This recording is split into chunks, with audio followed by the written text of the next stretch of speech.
Guys, welcome back to my YouTube channel Krishna law classes. आज आप अपने इस लेक्चर में डिस्कस करेंगे उत्तराखंड जुडिशरी 2019 का पेपर। ठीक है, तो उसका हम लॉ पार्ट देखेंगे। जीएस पार्ट हम कवर कर चुके हैं। तो भारत दंड संहिता की धारा 300 के अंतर्गत कितनी परिस्थितियाँ गिनाई गई हैं जिनके अंतर्गत सदोष मानववध हत्या है? तो आई होप सभी जानते होंगे ये 4 सिचुएशंस दी गई हुई हैं।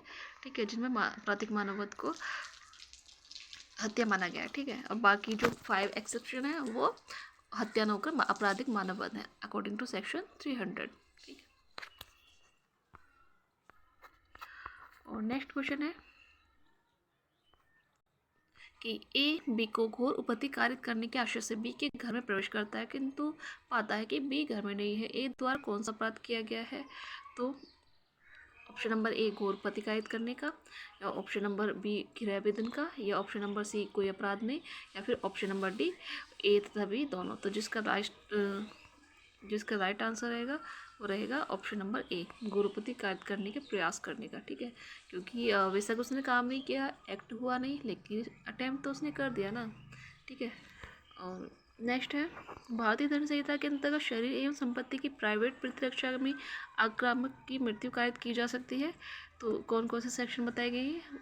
100 एंड 103 और 101 एंड 102 एंड 105 एंड 103 एवं 98 एंड 103। तो जिसका राइट आंसर रहेगा वो रहेगा ऑप्शन नंबर ए।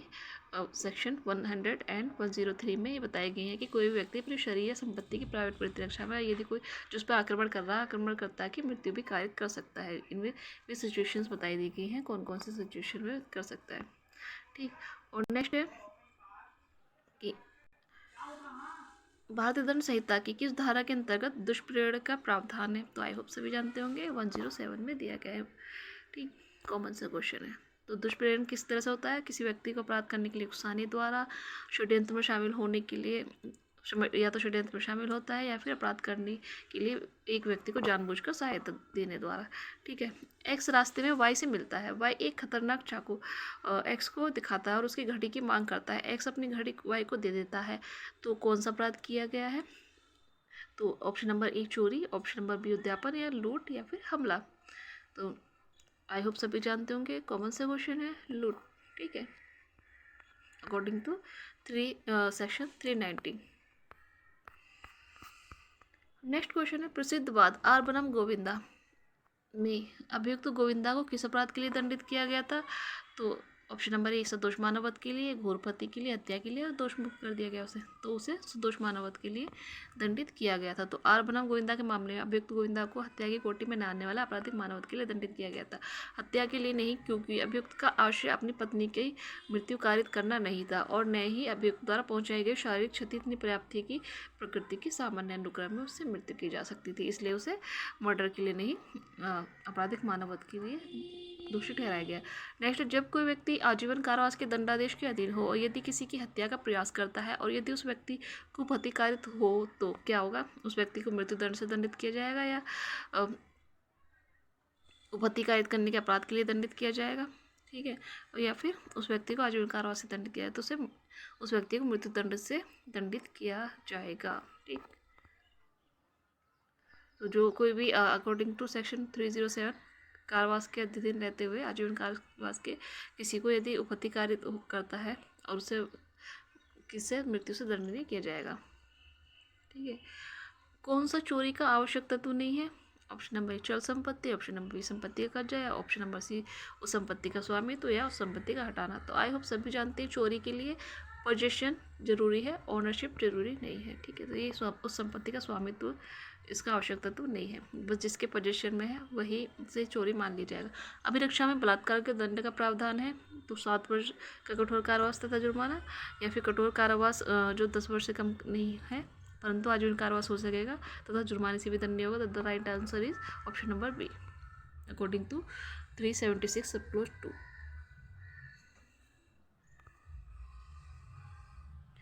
और नेक्स्ट क्वेश्चन है अम्ल का प्रयोग करके स्वेच्छा घोरपति कारित करने पर न्यूनतम दंड कितना है? तो यह जुर्माने के साथ 10 वर्ष तक। ठीक है, अकॉर्डिंग टू सेक्शन 326A। और नेक्स्ट है एक्स एवं वाई दोनों झगड़ा कर रहे हैं और झगड़ा लड़ाई में बदल जाता है, जिसमें दोनों को शारीरिक चोट लगती है। वाई को अधिक घोर उपत्ति होती है और 3 दिन बाद अस्पताल में उसकी मृत्यु हो जाती है। तो यहाँ पर एक्स दायी होगा किस लिए? घोर उपत्ति करने के लिए, हत्या के लिए, सदोष मानववध के लिए, या फिर कोई अपराध नहीं। तो जो एक्स है वो दायी होगा घोर उपत्ति कायद करने के लिए। ठीक है, अकॉर्डिंग टू सेक्शन 300 का एक्सप्लेनेशन 4, एक्सेप्शन 4। ठीक, और नेक्स्ट है भारतीय दंड संहिता की निम्नलिखित में से कौन सी धारा मृत्यु कायद करने या पीड़ित के सतत विनाशक स्थिति में परिमाणित होने के दंड का प्रावधान करती है? तो करती है 376A। और नेक्स्ट क्वेश्चन है भारतीय दंड संहिता की धारा 84 में कौन सी अभिव्यक्ति प्रयुक्त की गई है? तो प्रयुक्त की गई है चित्त विकृति। और नेक्स्ट क्वेश्चन है भारतीय दंड संहिता के अधीन आपराधिक मानहानि को कितने अपवादों का प्रावधान किया गया है? तो आप सभी जानते होंगे ये 10 है। ठीक है, आपराधिक जो मानहानि है ये, ठीक है, इसके लिए पहला है सत्यवाद का लांछन लगाना, जिसका लगाया जाना लोक कल्याण के हित में हो, और लोक सेवकों का लोकाचरण, किसी लोक प्रश्न के संबंध में किसी व्यक्ति का आचरण, न्यायालयों की कार्यवाही की रिपोर्टों का प्रकाशन, न्यायालयों द्वारा विनिश्चित मामलों के गुणागुण तथा साक्ष्यों के आचरण, लोककृति के गुणागुण, किसी अन्य व्यक्ति के ऊपर विधिपूर्ण प्राधिकार रखने वाले व्यक्ति द्वारा सद्भावपूर्वक की गई परिनिंदा या प्राधिकृत व्यक्ति के समक्ष सद्भावपूर्वक अभियोग लगाना, या अपनी तथा अन्य के हितों की रक्षा के लिए किसी व्यक्ति द्वारा लगाया गया लांछन या लोक कल्याण के लिए आश्रित सावधानी। ठीक, और नेक्स्ट है भारतीय दंड संहिता में सदोष अभिलाभ एवं सदोष हानि को परिभाषित किया गया। तो कहाँ किया गया?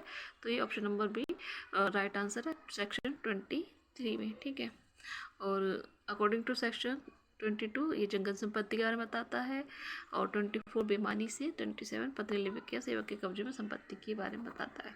नेक्स्ट भारतीय दंड संहिता की निम्नलिखित में से कौन सी धारा मृत्यु कायद करने या पीड़िता के सतत विनाशक स्थितियां परिमाणित होने के दंड का प्रावधान करती है? तो यह 376A। ठीक,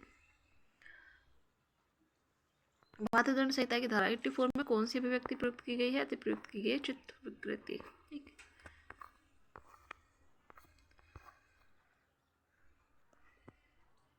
सॉरी फिर से हो गया। भारतीय दंड संहिता में निम्न से कौन सा प्रावधान मैग्नाटन रूल पर आधारित है, यानी कि मैग्नाटन नियम पर?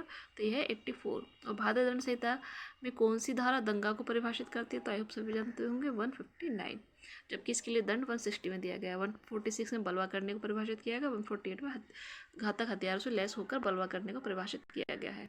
और नेक्स्ट क्वेश्चन, निम्न में से कौन सी भारतीय दंड संहिता की धारा मिथ्या दस्तावेज रचने को परिभाषित करती है? तो आई होप सभी जानते हैं 464। ठीक है, और महिला महाविद्यालय के गेट के पास खड़ा होकर अश्लील गाने गाता है, मतलब ए है जो महिला महाविद्यालय के गेट के पास खड़े होकर गाने गाता है, उसने कौन सा अपराध किया है? तो आई होप सभी जाते होंगे। तो ये ऑप्शन नंबर डी सी रहेगा, अश्लील कार्य के अंतर्गत आता है। तो अकॉर्डिंग टू सेक्शन 294 इसके अनुसार किसी लोक स्थान में कोई कार्य करेगा, कोई लोक स्थान के समीप कोई अश्लील गाने पौड़े शब्द गाएगा, सुनाएगा, चरित करेगा, दूसरों को शोभ होता है, जिससे वह दोनों में से किसी भांति के कारावास से, जिसकी अवधि 3 मास तक हो सकेगी, दंडित किया जाएगा, जुर्माने से भी दंडनीय होगा। नेक्स्ट, मानव को अन्य मानव द्वारा मृत्यु कायद किया जाना कहा जाता है। तो ये है ऑप्शन नंबर सी, मानववध। अकॉर्डिंग टू स्टीफन, एक मनुष्य द्वारा दूसरे मनुष्य को जान से मार डालना मानववध कहलाता है। मानववध 2 प्रकार का होता है, एक होता है विधिपूर्ण मानववध, तो दूसरा होता है विधि विरुद्ध मानववध। तो भारतीय दंड संहिता के अध्याय 4 में वर्णित दशाओं में किया गया मानववध विधिपूर्ण होता है। जो ये 300, 304, 304A, तो 305 और 306 के अंतर्गत आने वाला मानववध विधि विरुद्ध मानववध कहलाता है। ठीक, अब देखते हैं नेक्स्ट क्वेश्चन, निम्न में से भारतीय दंड संहिता की कौन सा प्रावधान मत व्यक्ति द्वारा लोक स्थान में उपचार को दंडित करता है? तो करता है 510। ठीक है, और नेक्स्ट है, निम्न में से भारतीय दंड संहिता की कौन सी धारा स्वेच्छा को परिभाषित करती है? तो करती है सेक्शन 39। और 38 आपराधिक कार्य में संयुक्त व्यक्ति विभिन्न अपराधों के दोषी हो सकेंगे, इसके बारे में बताती है। 37 किसी अपराध को घटित करने वाले कई कार्यों में से किसी एक को करके सेव करना है। और 36 में है अंशतः कार्य और अंशतः लोभ द्वारा कारित परिणाम। और नेक्स्ट है, भारतीय दंड संहिता के निम्न में से किस धारा में सॉरी धारा के अंतर्गत लोक मार्ग पर उतावलेपन या परीक्षा से कोई वाहन चलाना अपराध है, तो ये 279 में। और नेक्स्ट क्वेश्चन है रेस सबजुडाइज शब्दावली से विपरीत है, तो आई होप सभी जानते होंगे। रेस सबजुडाइज यानी न्यायाधीन नहीं होता, वाद का रोक दिया जाना according to section 10 of CPC। Next है सिविल प्रक्रिया संहिता में प्लीडर को परिभाषित किया गया, तो आप सभी जानते होंगे सेक्शन 215 में। तो 215 में प्लीडर है, जबकि जो लोक अधिकारी है वो 217 में है। 27 में प्लीडर की सरकारी प्लीडर है। तो यहाँ पर आपको कंफ्यूज नहीं होना है, क्योंकि 27 में सरकारी प्लीडर है जबकि 215 में प्लीडर है। और 211 में विधिक प्रतिनिधि। सिविल प्रक्रिया संहिता की निम्न में से कौन सी धारा आदेश को परिभाषित करती है, तो ये करती है 214 सॉरी। और नेक्स्ट है सिविल प्रक्रिया संहिता की निम्न में से कौन सी धारा दीवानी न्यायालय के धनी अधिकार तक संबंधित है, तो ये सेक्शन 6 है, कॉमन क्वेश्चन है। और सिविल प्रक्रिया संहिता की धारा 115 प्रावधान करती है पुनरीक्षण का, ठीक है। और सिविल प्रक्रिया संहिता की का कौन सा प्रावधान यह कहता है कि एक व्यक्ति समान हित के लिए सबकी तरफ से वाद संस्थित कर सकेगा, तो ऑर्डर 1 रूल 8, ठीक है, इंपॉर्टेंट क्वेश्चन है, अच्छे से देख लेना। और सिविल प्रक्रिया संहिता की धारा 15 के अंतर्गत सभी वाद दायर किए जाएंगे, तो सेक्शन 15 में बताता है कि जो भी वाद दायर किए जाएंगे सबसे पहले निम्नतम श्रेणी के न्यायालय में किए जाएंगे, ताकि वादों की बाहुल्यता को रोका जा सके, क्योंकि फिर सभी बड़े कोर्ट में जाएंगे तो वादों का बाहुल्यता बढ़ेगी, ठीक। निम्न में से सिविल प्रक्रिया संहिता की किस धारा में अंतकालीन लाभ की परिभाषा दी गई है, तो दी गई 212 में है। 24 में जिला शब्द की परिभाषा है, और 214 आदेश शब्द की है, 26 विदेश निर्णय, और 212 संपत्ति का अंतकालीन लाभ की परिभाषा दी गई है। और नेक्स्ट है प्रणन्याय का सिद्धांत निम्न में से किस सूत्र पर आधारित है, तो यह इंटरेस्ट रिपब्लिका अर्ट सिट फिनिश, ठीक है, प्रणन्याय है, ठीक है, रेस जुडिकेटा। तो इसमें 3 मैगजीम्स होती हैं, इंपॉर्टेंट है, पूछी जाती है। इंटरेस्ट रिपब्लिका अर्ट सिट फिनिश लिटियम, अर्थात यह राज्य के हित में है कि मुकदमेबाजी का अंत हो। नेमो डेबोटिपिस वेक्सरी प्रो उना इडम कोजा, अर्थात किसी भी व्यक्ति को एक वाद हेतु के लिए दोबारा तंग नहीं किया जाना चाहिए। रेस जुडिकेटा प्रो वेरिटे, अर्थात एक न्यायिक निश्चय को सही माना जाना चाहिए। एक डिक्री निष्पादित कराई जा सकती है या तो उसे पारित करने वाले न्यायालय अथवा जिसे यह भेजी गई है उसके द्वारा। सिविल प्रक्रिया संहिता मुजरा और प्रतिदावा से संबंधित उपबंध निम्नलिखित आदेशों में से किसमें किया गया, तो ऑर्डर 8 में किया गया है, ठीक। और निम्नलिखित कथन का क्या अर्थ है, लिखित कथन का सॉरी, जो रिटन स्टेटमेंट होता है ये वादी का वाद होता है, ठीक। तो वाद पत्र वह दस्तावेज है जिसे न्यायालय में प्रस्तुत करके वादी वाद संस्थित करता है, उर्दू में से अर्जी दावा कहा जाता है। और सिविल प्रक्रिया संहिता के अंतर्गत एक व्यक्ति जो वाद का आवश्यक पक्षकार है उसे पक्षकार के रूप में सुनिश्चित नहीं किया जाता है, यह मामला है असंयोजन का, ठीक। और सिविल प्रक्रिया संहिता की धारा 80 के प्रावधान कैसे हैं, तो ये आज्ञापक हैं, ठीक है, यानी कि मैंडेटरी हैं। और सिविल प्रक्रिया संहिता की निम्न प्रावधानों में से कौन सा शपथ पत्र से सीधे संबंधित है, तो आई होप सभी जानते होंगे, ऑर्डर 19, ठीक, एफिडेविट से संबंधित है। और नेक्स्ट है तो ऑर्डर 17 हम स्थगन के बारे में देखते हैं। 26 कमीशन है, 39 मूल डिक्रियों के पीले हैं। सिविल प्रक्रिया संहिता की धारा 25 निम्न में से किसका प्रावधान करते थे, वादों के अंतरण की उच्चतम न्यायालय की शक्ति को बताते हैं। सिविल प्रक्रिया संहिता की धारा 80 के अंतर्गत सूचना जब वह रेलवे से संबंधित हो निम्न में से किस पर तामील की जाएगी, तो संबंधित रेल के महाप्रबंधक पर तामील की जाएगी। जहाँ न्यायालय के अधिकार तक की स्थानीय सीमाएं अनिश्चित हैं, तो सिविल प्रक्रिया संहिता के वाद संस्थित किए जाने के स्थान का निर्धारण कहाँ पर होगा, तो होगा सेक्शन 18 में, ठीक। और सिविल प्रक्रिया संहिता की निम्न धाराओं में से किनमें लोक खैरा से संबंधित वादों के लिए प्रावधान है, तो आई होप सभी जानते होंगे 92 और 93 में है। Option number 20 the right answer. Civil प्रक्रिया संहिता की धारा 152 न्यायालय को निर्णयों, डिक्रियों या आदेशों के संशोधन की शक्ति प्रदान करती है, जो कि संबंधित है केवल लेखन या गणित संबंधी भूलों से और किसी आकस्मिक भूल या लोभ से उत्पन्न होने वाली त्रुटियों से, ठीक, दोनों से। नेक्स्ट क्वेश्चन है सिविल प्रक्रिया संहिता के निम्न में से कौन से आदेश नियम विवादों की रचना का प्रावधान करते हैं, तो आई होप सभी जानते होंगे ऑर्डर 14 रूल 1, ठीक। और नेक्स्ट हम देखते हैं क्वेश्चन न्यायालय के बाहर विवादों के निपटारे के निम्न माध्यमों में से कौन सा सिविल प्रक्रिया संहिता 89 प्रावधान नहीं है, तो यह वार्ता, बाकी मध्यस्थम सुलह मध्यस्थता है, ठीक है। और तो इसमें कौन कौन से हैं? 89 में सुलह है, माध्यस्थम है, न्यायिक निपटारे जिनमें लोक अदालत के मामलों से निपटारे की भी शामिल है, और मध्यस्थता भी है। ठीक है। सिविल प्रक्रिया संहिता के निम्न में से किस प्रावधान में आणविक प्राण न्याय की व्याख्या की गई है? तो सेक्शन 11 का एक्सप्लेनेशन 4। ठीक। और सिविल प्रक्रिया संहिता के निम्न में से किस प्रावधान के अंतर्गत वाद पत्र का निरस्तीकरण बताया गया है? तो बताया गया है ऑर्डर 7 रूल 11 में। ठीक। तो कौन कौन सी सिचुएशन है जिनमें वाद पत्र का निरस्तीकरण है?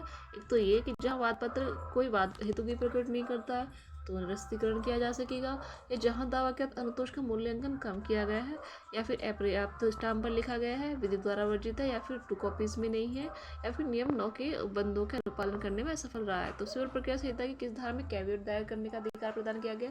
तो आई होप सभी जानते होंगे 148A। और 148 समय का बढ़ाया जाना बताता है। 149 निर्योग्यता के अधीन व्यक्तियों द्वारा सहमति या करार है।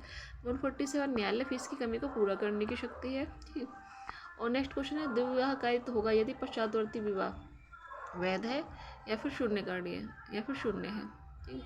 तो ये दोनों ही स्थितियों में होगा, वैध में भी और शून्यकरणीय में। यदि शून्य है तो फिर वो द्विविवाह का केस बनेगा ही नहीं, क्योंकि जब पहला विवाह शून्य है तो फिर उसका तो कोई मतलब ही नहीं है, सेकेंड विवाह ही वैलिड होगा। और नेक्स्ट क्वेश्चन है, हिंदू विवाह अधिनियम की धारा 5 के खंड 3 के उल्लंघन के लिए दंड का प्रावधान निम्न में से किस धारा में किया गया है? तो किया गया धारा 18A में। ठीक।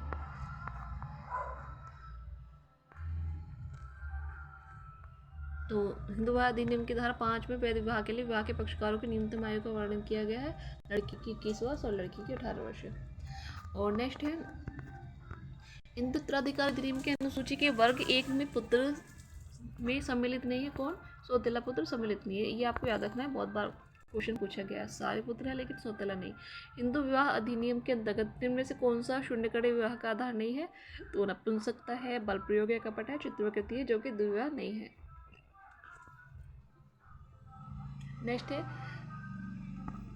हिंदू विवाह अधिनियम की किस धारा के अंतर्गत हिंदू विवाह के लिए संस्करण का प्रावधान किया गया? धारा 7 के अंतर्गत। ठीक है।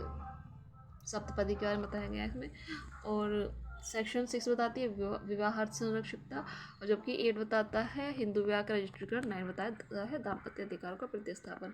नेक्स्ट क्वेश्चन है, हिंदू विवाह अधिनियम के अंतर्गत निम्नलिखित में से किस धारा में शून्य विवाह का प्रावधान किया गया? धारा 11 है, जबकि धारा 12 शून्यकरणीय विवाह के बारे में है। हिंदू विवाह अधिनियम की निम्न से कौन सी धारा पारस्परिक सम्मति से विवाह विच्छेद से संबंधित है? तो यह है धारा 13B। 13A में विवाह विच्छेद कार्रवाई में प्रतिनिधि को वैकल्पिक अनुतोष है। 13B में हम देख चुके हैं। और 13 में तलाक है। और निम्नलिखित में से कौन प्रसिद्ध कृति मिताक्षरा के लेखक हैं? तो ये विज्ञानेश्वर हैं। ठीक।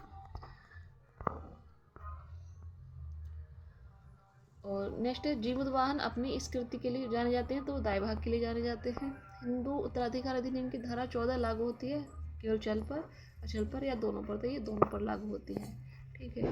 हिंदू दत्तक ग्रहण एवं भरण पोषण अधिनियम के अधोलिखित कौन सी धारा हिंदू महिला को बच्चे के दत्तक ग्रहण के लिए सामर्थ्य प्रदान करती है? तो यह है धारा 8 यानी कि 8। ठीक है।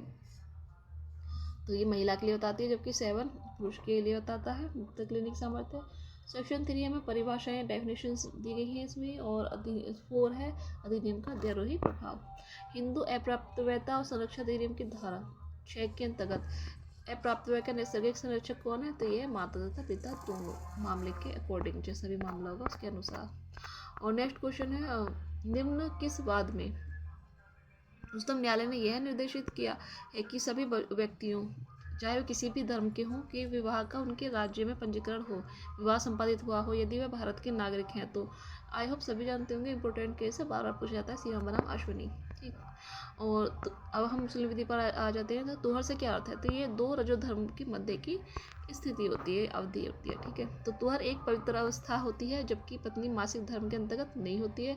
इद्दत की अवधि वह अवधि होती है जो एक मुस्लिम महिला को तलाक के पश्चात गुजारनी होती है, और इसे गुजारने के बाद ही वह दूसरा विवाह कर सकती है। इसका मुख्य उद्देश्य बच्चे की पैतृकता का निर्धारण करना है। मुस्लिम विधि में निम्न में से कौन सा सर्वाधिक अनुमोदित तलाक है? तो यह है तलाक ए हसन।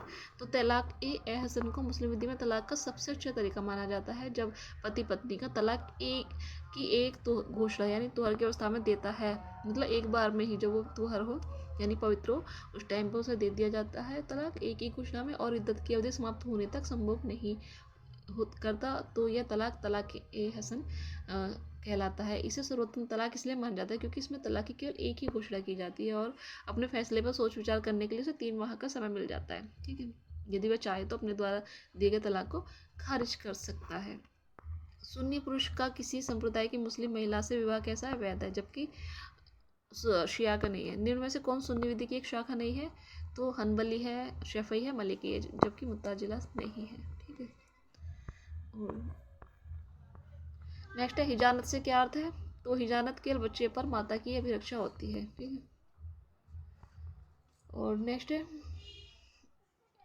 तो जो ये बच्चे की सुरक्षितता से संबंधित हिजानत है, यह अरबी भाषा का शब्द है जिसका अर्थ होता है बच्चे के भरण पोषण के लिए इसका संरक्षण। हनफी विधि के अंतर्गत माँ तब तक हिजानत की हकदार होती है जब तक पुत्र 7 वर्ष का नहीं हो जाता या पुत्री यौनावस्था को प्राप्त नहीं कर लेती। शफी तथा मलकी विधि के अंतर्गत माँ लड़के के विवाह तक उसकी सुरक्षितता की हकदार होती है। कौन सी विधि के अंतर्गत? मलिकी विधि और शफी विधि के अंतर्गत। ठीक, और एक मुस्लिम पत्नी तलाक के लिए मुस्लिम विवाह विच्छेद अधिनियम के प्रावधान के अंतर्गत वाद दायर कर सकती है यदि उसका पति उन्मत्त रहा है कितने 2 ईयर्स से। ठीक है, 2 वर्ष से। तो मुस्लिम विवाह अधिनियम 1939 टू सप्लो 6 में कहा गया कि यदि पति 2 साल से पागल रहा है या कुष्ठ रोग से ग्रसित रहा हो या उग्र रजित रोग से पीड़ित रहा हो तो मुस्लिम महिला इस आधार पर विवाह विच्छेद ले सकती है। ठीक है, तो मुस्लिम पत्नी अपना महर कब त्याग सकती है? जब वह यौवनागमन को प्राप्त कर ले। ठीक, मुस्लिम विधि में अजन्मे व्यक्ति के पक्ष में किया गया दान कुछ परिस्थितियों में अथवा शर्तों को छोड़कर होता है शून्य। और निम्न में से कौन सा वक्फ का विधिक तत्व नहीं है? तो ये है सार्वभौमिकता, जबकि शाश्वतता, अखंडनीयता और अहस्तांतरणीयता इसके हैं, सार्वभौमिकता नहीं है। और एक मान्य वक्फ की वैध प्रासंगिकता निम्न 3 प्रकार की होती है। नंबर 1 है अप्रतिसंदरणीयता, शाश्वतता तथा अहस्तांतरणीयता। और नेक्स्ट है प्रसिद्ध बात शाहबानो बनाम भारत संघ, शायरा बानो बनाम भारत संघ 2017 के बाद किससे संबंधित है? तो ट्रिपल तलाक से संबंधित है। और नेक्स्ट है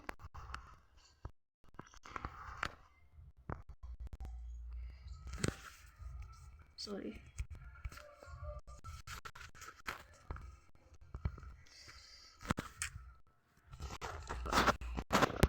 फॉर इनकन्वीनियंस। एक अधर्मज मुस्लिम बच्चे की संरक्षितता होती है तो माता के पास होती है। ठीक है, जो अधर्मज बच्चे होंगे ना, और ये हिंदू विधि में भी है। ठीक है, मुस्लिम विधि के साथ साथ। और इद्दत के दौरान विवाह कैसा होता है? तो ये फासिद होता है। और दंड प्रक्रिया संहिता की किस धारा में यह बताया गया है कि भारतीय दंड संहिता के अंतर्गत सभी अपराधों का अन्वेषण, जांच, विचार अपराध प्रक्रिया संहिता के बंधों के अनुरूप किए जाएंगे? तो बताया गया धारा 4 में। ठीक, और नेक्स्ट है कि दंड प्रक्रिया संहिता किस धारा में यह व्यवस्था की गई है कि उच्च न्यायालय आपराधिक न्यायालय हो सकते हैं? तो ये सेक्शन 6 बताता है हमें। तो सेक्शन 6 के अनुसार उच्च न्यायालय इस संहिता से भिन्न किसी विधि के अधीन गठित न्यायालयों के अतिरिक्त, धारा 6 के अनुसार उच्च न्यायालय तथा इस संहिता से भिन्न किसी विधि के अधीन गठित न्यायालयों के अतिरिक्त प्रत्येक राज्य में निम्नलिखित वर्गों के दंड न्यायालय होंगे। पहला है सेशन न्यायालय, प्रथम वर्ग न्यायिक मजिस्ट्रेट और किसी महानगर मजिस्ट्रेट व महानगर मजिस्ट्रेट, द्वितीय वर्ग मजिस्ट्रेट और कार्यपालक, यानी कि 4 प्रकार की यहाँ पर व्यवस्था की गई है।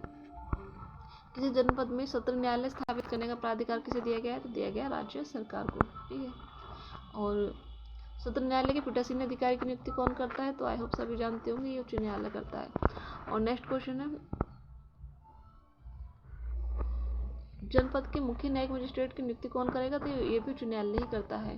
जनपद में कितने वर्ग के आपराधिक न्यायालय होते हैं? तो ये 4 वर्ग के होते हैं। एक उच्च न्यायालय निम्न में से कौन सी दंड पारित कर सकता है? तो वह कोई भी दंड जो विधि द्वारा प्राधिकृत हो। ठीक, पुलिस कब एक व्यक्ति को वारंट के बिना गिरफ्तार कर सकती है? जब वह केवल संज्ञा अपराध के लिए दंडित हो, घोषित अपराधी हो, सशस्त्र सेना का भगोड़ा हो, उपरोक्त सभी परिस्थितियों में। मुख्य मेट्रोपॉलिटन मजिस्ट्रेट द्वारा कारावास की अधिकतम कितनी सजा दी जा सकती है? तो ये 7 वर्ष तक। ठीक है, डी के वासु बनाम पश्चिम बंगाल राज्य नामक प्रसिद्ध वाद में किसके संदर्भ में दिशा निर्देश दिए गए थे? तो ये व्यक्तियों की गिरफ्तारी के संबंध में दिए गए थे। दंड प्रक्रिया संहिता की धारा 125 के अंतर्गत भरण पोषण संबंधी मामले निम्न में से किस न्यायालय के समक्ष दाखिल किए जाएंगे? तो आई होप सभी जानते होंगे, न्यायिक मजिस्ट्रेट प्रथम श्रेणी के में। ठीक है, तो option number B is the right answer. और एक आपराधिक मामले में किस स्तर पर दंड प्रक्रिया संहिता की धारा 164 के अंतर्गत किसी व्यक्ति का संस्वीकृति का कथन दर्ज किया जा सकता है तो अन्वेषण के समय, ठीक है, 164 के अंतर्गत।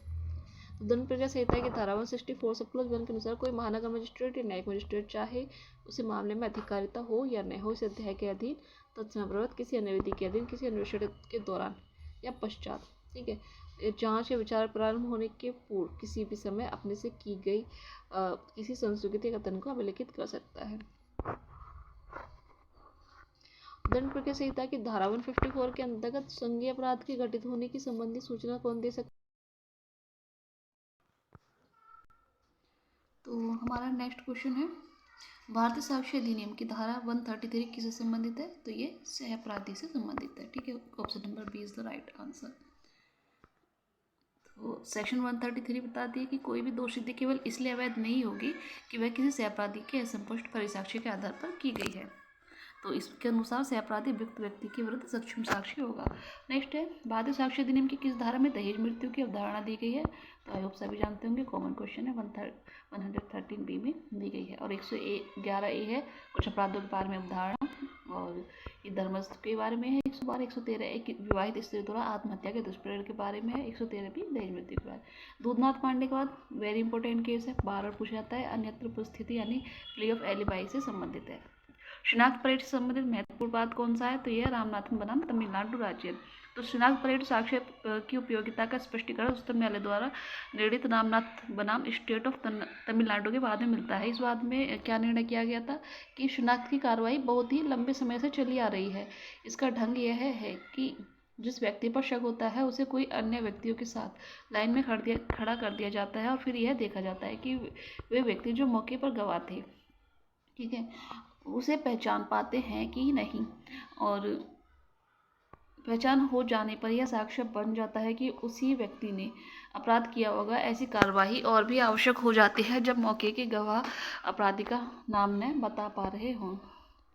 और नेक्स्ट क्वेश्चन है, 160 निम्नलिखित में से किससे प्राथमिक साक्ष्य कहा जाएगा? तो ये कहा जाएगा हस्तलिखित पत्र को, ठीक है, ना कि मूल का छायाचित्र। जो प्राथमिक साक्ष्य है ये हस्तलिखित पत्र है, मूल का छायाचित्र प्रमाणित प्रति और मौखिक वृत्तांत ये सेकेंडरी एविडेंस है।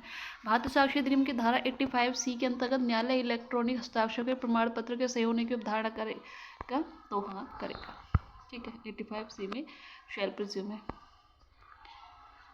और नेक्स्ट है, भारतीय साक्ष्य अधिनियम 1872 की निम्न धाराओं में से किस धारा का सूचना प्रौद्योगिकी अधिनियम 2000 की धारा 92 तथा अनुसूची सेकंड के द्वारा जोड़ा गया?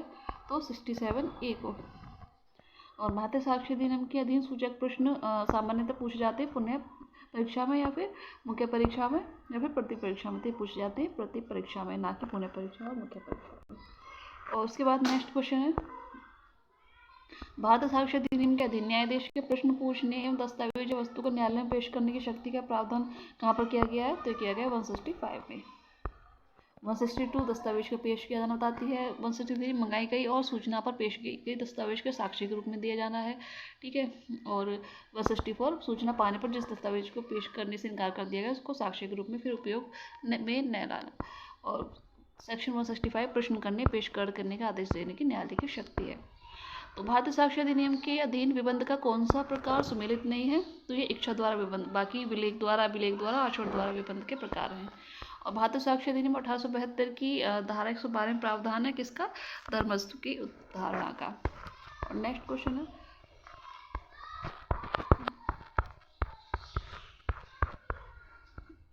भारतीय साक्ष्य अधिनियम की कौन सी धारा पति और पत्नी विधि में एक व्यक्ति होते हैं के सिद्धांत पर प्रतिबंध को हटाती है? तो हटाती है धारा 122। तो भारतीय साक्ष्य अधिनियम की किस धारा के अंतर्गत न्यायाधीश साक्ष्य की ग्राह्यता के बारे में विनिश्चय करेगा? तो 136 के बारे। और 135 साक्ष्य के पेशकरण उनकी परीक्षा के बारे में है। और 136 साक्ष्य की ग्राह्यता के बारे में है।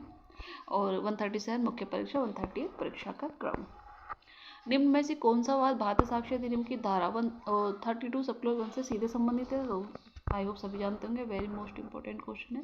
पक्का नारायण स्वामी बनाम एम्परर। भारतीय साक्ष्य अधिनियम में पक्षद्रोही साक्ष्य की चर्चा की गई है, तो सेक्शन 154 में की गई है, ठीक। और नेक्स्ट है, क्वीन एम्प्रेस बनाम अब्दुल्ला का वाद संबंधित है? तो मृत्युकालिक कथन से। इंपॉर्टेंट केस है, बार बार पूछा जाता है, अच्छे से नोट डाउन करने। भारतीय साक्ष्य अधिनियम के अंतर्गत सही विकल्प को चुनिए। तो सही विकल्प कौन सा है? निजी दस्तावेज 75 है, ठीक है। और जो प्राइवेट दस्तावेज होते हैं, सॉरी निजी दस्तावेज प्राइवेट दस्तावेज को बोलते हैं, 75 में है। और 74 में जो लोक दस्तावेज है उनके बारे में बताया गया है।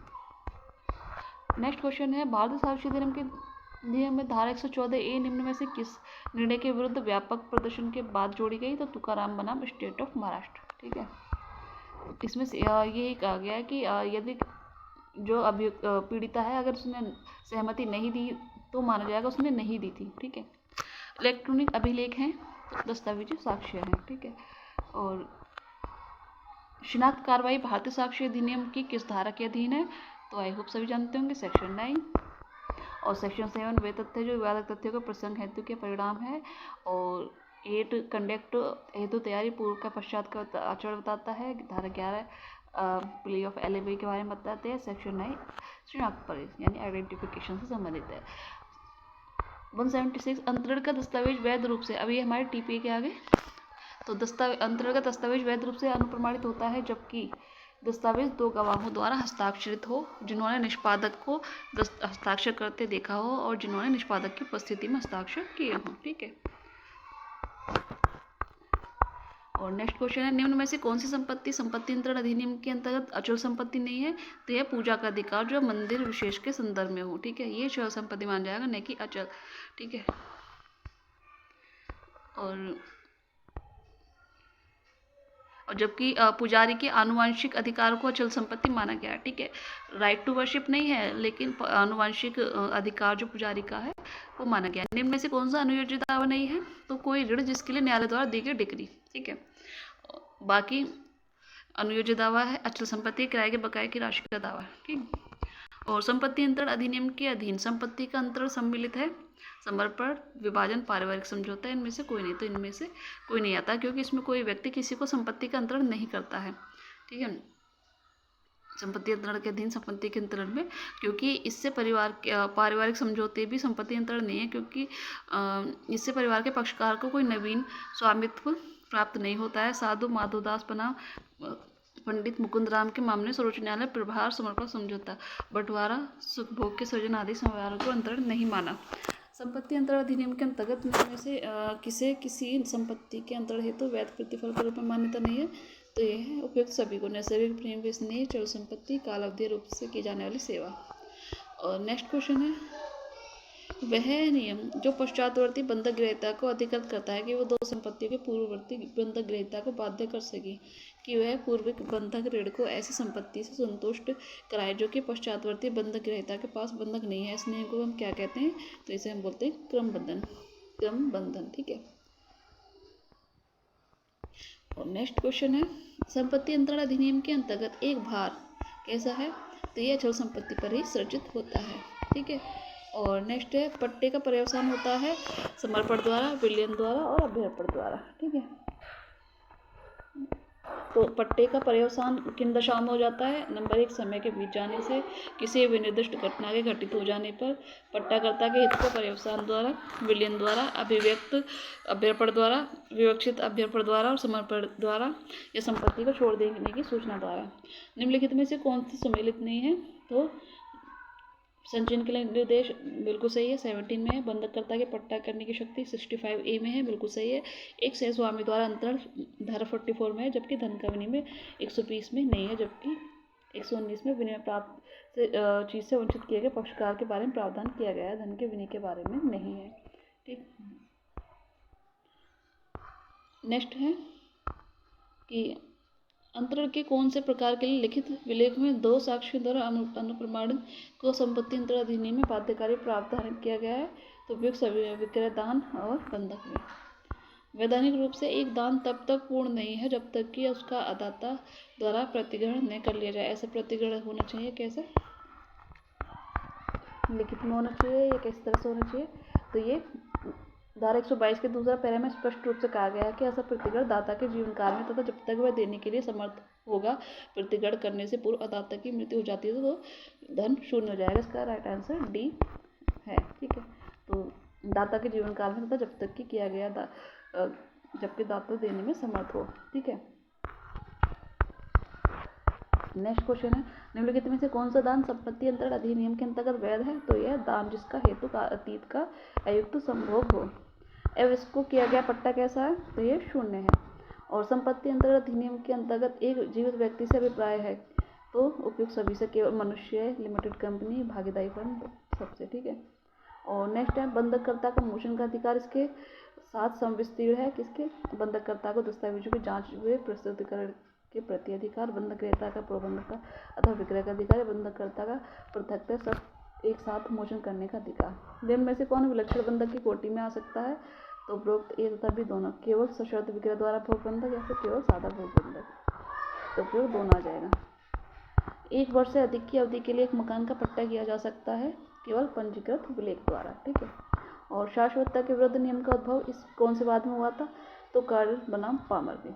ठीक है, कार्डल बनाम पामर। और किसी व्यक्ति को एक ही समय में अनुमोदन एवं अस्वीकार करने नहीं अनुमत होता है, तो इस नियम में निम्नलिखित में से किसे आधार प्रदान किया गया है? तो ये आई होप सभी जानते होंगे, निर्वाचन का सिद्धांत है। ठीक है, और भारतीय साक्ष्य अधिनियम की धारा 115 द्वारा घोषित विबंध का सिद्धांत संपत्ति अंतरण अधिनियम की इन धाराओं में अभिव्यक्ति प्राप्त करता है। तो 41 और 43 में। रामकुमार कुंडू बनाम मैकविन का बात संबंधित है, तो ये दृश्यमान स्वामी से।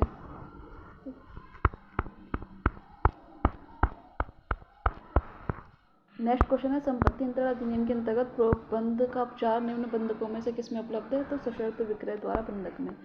और नेक्स्ट है, संपत्ति अंतरण अधिनियम के अंतर्गत एक अजात व्यक्ति अपने फायदे के लिए किए गए अंतरण पर कब निहित हित प्राप्त करता है? तो ये जन्म लेने पर। और ये यूपी जुडिशरी में भी पूछा गया क्वेश्चन है, 2018 में इंपॉर्टेंट है। संपत्ति अंतरण अधिनियम के धारा 3 के अनुसार लिखित से विपरीत है अवैध लिखित। धारा 3 के अनुसार संपत्ति अंतरण अधिनियम के अंतर्गत विक्रय अंतरण होता है किस तरह से? अचल संपत्ति के उपभोग के अधिकार का। तो ये था आज का हमारा टॉपिक। आई होप आपको वीडियो पसंद आया होगा। अगर वीडियो पसंद आया तो प्लीज़ चैनल को लाइक, सब्सक्राइब एंड शेयर कीजिएगा। Thanks for watching.